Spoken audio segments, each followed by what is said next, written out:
Matapos ang pananalasa ni Bagyong Ramil, agad umagapay at nagbigay ng tulong ang mga miyembro ng Capiz Provincial Office sa mga pamilyang naapektuhan ng bagyo kung saan nagsagawa ng search and rescue operation at relief operation sa lalawigan.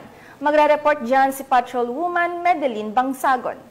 Sa gitna ng matinding pinsalang dulot ng Bagyong Ramil nito lamang ika-18 ng Oktubre taong kasalukuyan, muling pinatunayan ng mga tauhan ng Philippine National Police ang kanilang kahandaan at malasakit sa mamamayan sa pamamagitan ng mabilis na pagtugon sa mga apektadong lugar sa lalawigan ng Capiz. Ipinamalas ng Capiz Police Provincial Office sa ilalim ng pamumuno ni Police Colonel Albert D. Tapulaw, Provincial Director ng Capiz PPO, ang di matatawarang dedikasyon ng kapulisan sa pagtugon sa pangangailangan ng mamamayan sa gitna ng kalamidad, sa isinagawang search and rescue operation at humanitarian relief mission kasunod ng pananalasa ng Bagyong Ramil sa lalawigan ng Capiz. Bilang tugon sa malawakang pagbaha at pagkasira ng mga pangunahing daan, agad na kumilos ang mga tauhan ng PNP Capiz, katuwang mga kawani mula sa Philippine Army, Bureau of Fire Protection, MDRRMO, LGU, NGO, at iba pang pribadong sektor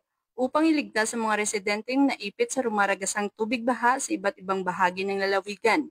Hindi alintana ng mga pulis ang pagod at panganib habang isinasagawa nila ang paglikas sa mga bata, nakakatanda at mga may karamdaman patungo sa mas ligtas na lugar. Kasunod ng operasyon sa paglilikas, nagsanib pwersa rin ang PNP sa iba't ibang ahensya at grupo sa pamamahagi ng relief goods, pagkain, tubig at iba pang pangunahing pangangailangan sa mga pamilyang labis na naapektuhan ng bagyo. Sa pamamagitan ng kanilang koordinasyon at pagkakaisa, matagumpay na naipaabot ang tulong sa mga libu-libong residente na nangangailangan ng agarang suporta. Ang tagumpay ng mga isinagawang operasyon ay malinaw na bunga ng matibay na kooperasyon at pagkakaisa ng lahat ng ahensya mula sa kapulisan, militar, mga lokal na pamahalaan, non-government organization at pribadong sektor. Pinapakita nito na sa panahon ng sakuna, ang tunay na lakas ng bayan ay nasasama-samang pagkilos at malasakit ng bawat lingkod bayan para sa kapwa.